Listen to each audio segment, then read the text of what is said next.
I've been a nurse for almost 40 years. I love being a nurse. I've learned so many lessons from my years in the trenches.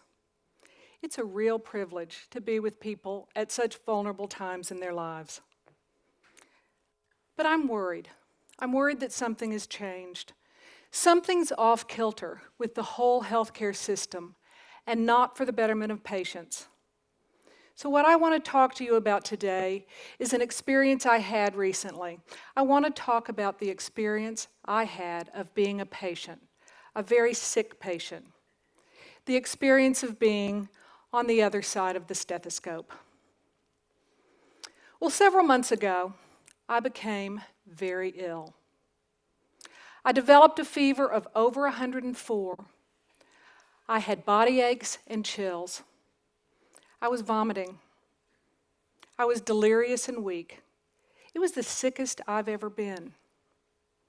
And when my friends and family saw me, they begged me to go to the doctor. But I'm pretty stubborn.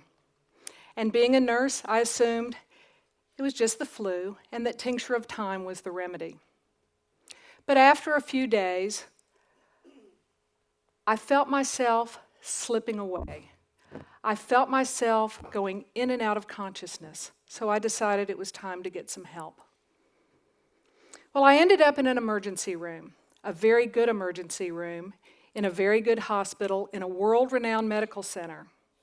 And when I got there, my blood pressure was 60/30 and dropping. That's bad.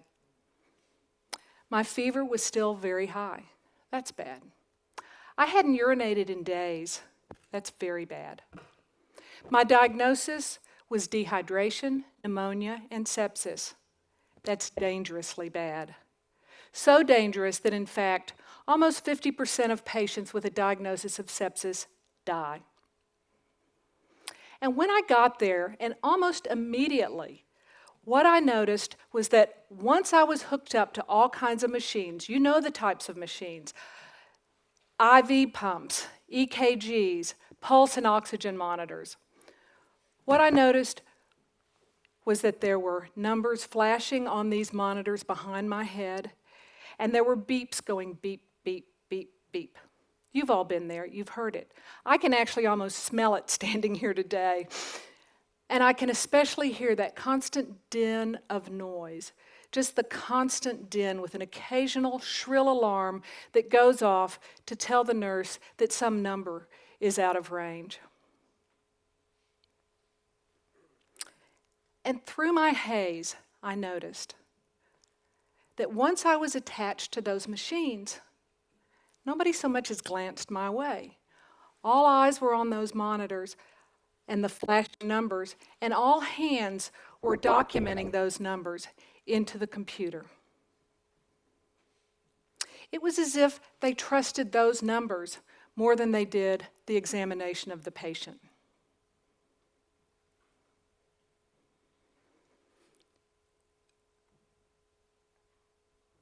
Once the machines took over, nobody so much as looked me in the eye. Nobody palpated my pulse. Nobody listened to my heart. Nobody listened to my lungs. Nobody touched me.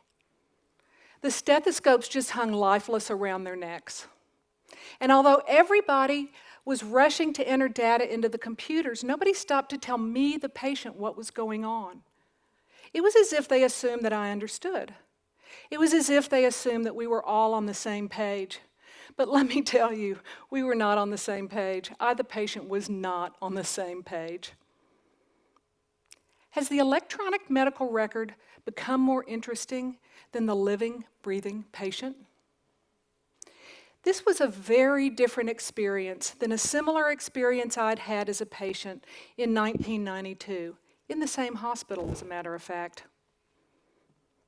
Well, once I was stabilized and resuscitated, I was moved to a room on a medical floor. And when I got there, my nurse came in and, among other things, told me that my PCA would be in shortly.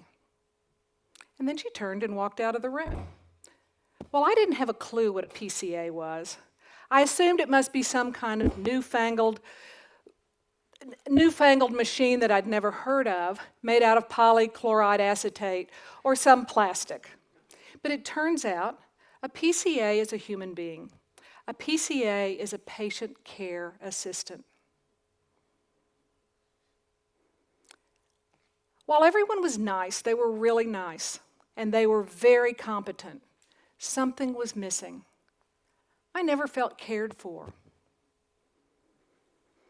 Nobody did much to make me more comfortable. Nobody encouraged me to drink water despite my dehydration. Nobody put a cool rag on my very hot forehead. Nobody offered to help me walk to the bathroom in spite of the fact that I was too weak to walk on my own. To respect my privacy, everyone knocked on the door, expecting me to say, "Come in." But as I said, I was too weak to respond. And I wasn't in the hospital for privacy. I was here to be taken care of. Once I was no longer in critical condition, I was left to my own devices. I felt abandoned and neglected. I really was on my own. And fear is the only word that I can conjure up to describe my feeling lying in that bed. I was vulnerable and I was scared. I was at their mercy.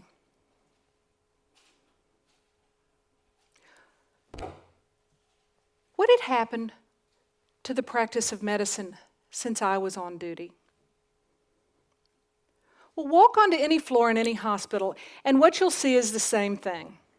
All staff noses are pressed up against computer monitors. This is a reality, but is it a good thing? The very machines that we created to increase our efficiency have moved our focus away from the bedside, away from the patient, and onto the computer terminal. Computers can't do for patients what another human being can. I believe that there's a basic difference in what doctors do and what nurses do. Doctors treat the illness or disease, and nurses treat the human response to that illness. That means that the doctor can come in and change the drug dosage and go away and come back to see if it made a difference. But the human response, on the other hand, is there 24/7. That means that we nurses must be at the bedside to attend to that human response. And attention to the human condition means that we must be with our patients. We must talk to our patients. We must talk with our patients. We must look at our patients. We must touch our patients. Yes, we must touch our patients. When I was in nursing school, I learned that taking a pulse was the easiest way to learn how to touch strangers. And it turns out that that very touch is soothing. Your presence actually has the ability to aid in my healing. Well, as you can see, I did recover. But I've had a while to think about my experience, and it was a very different experience than the one I had just a decade ago.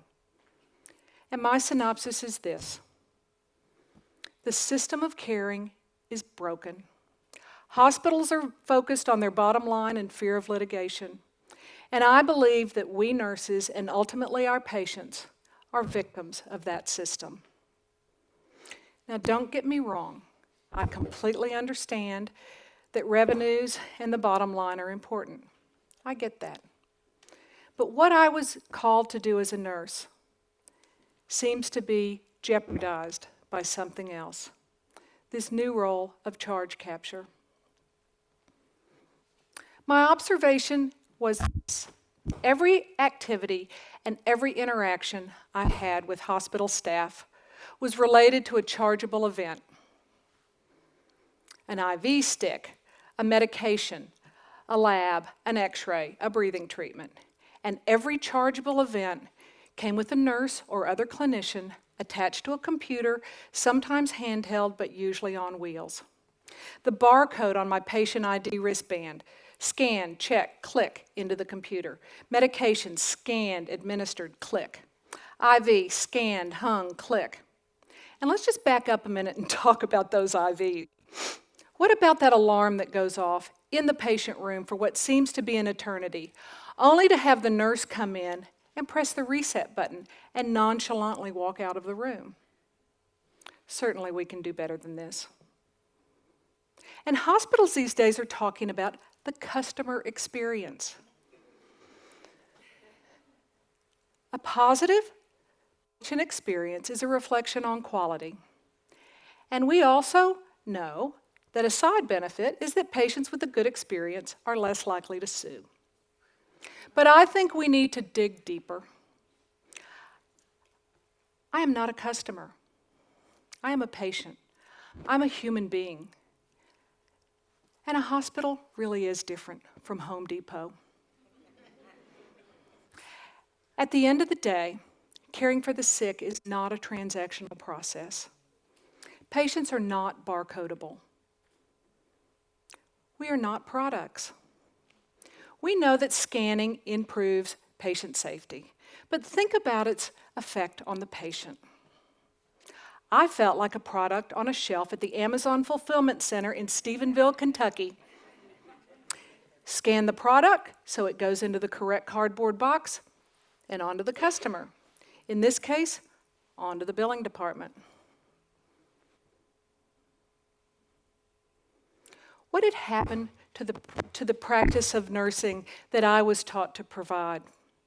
It seems to be usurped by this new role of capturing charges. Have nurses become scribes for the insurance companies?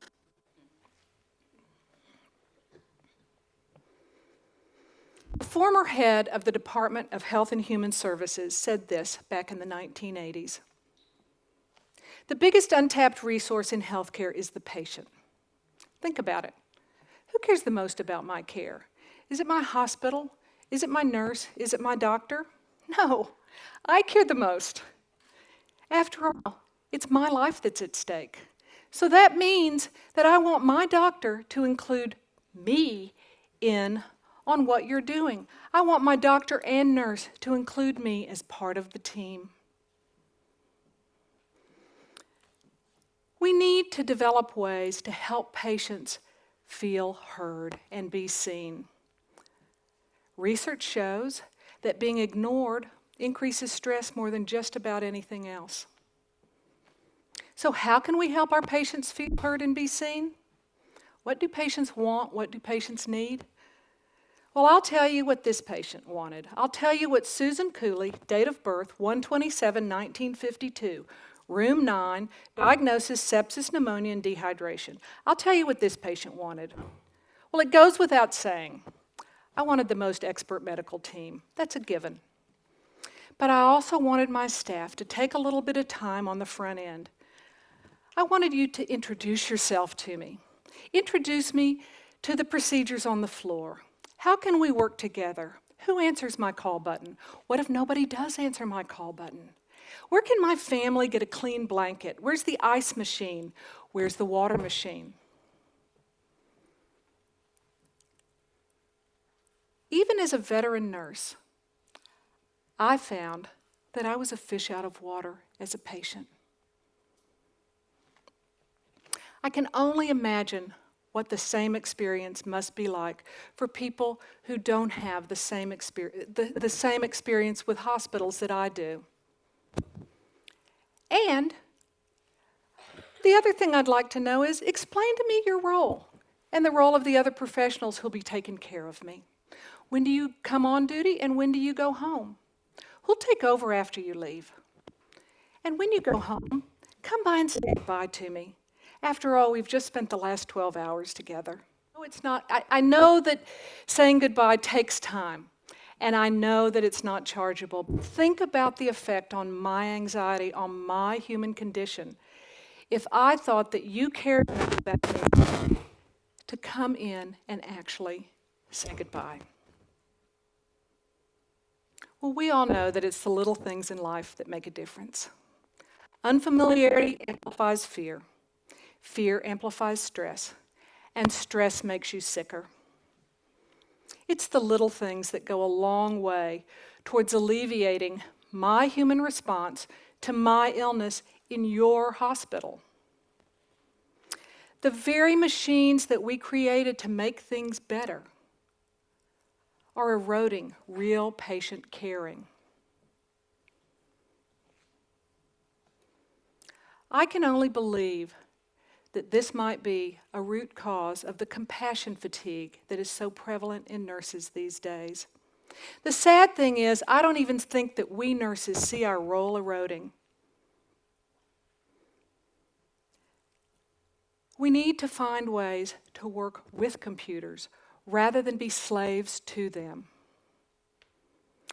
I'm an optimist. I think that there are countless ways that we can redesign the system to help our patients feel cared for. Being a nurse is a calling. It's a sacred trust. It's a calling much bigger than the tasks we perform. It's a calling much bigger than charge capture. We're called to care for our patients.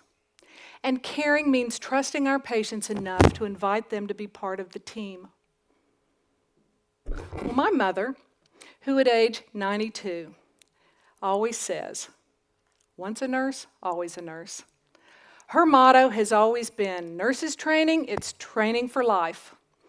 Well, I believe that my mother is correct. I am proud to be a nurse. My mother's a nurse, and my daughter's a nurse.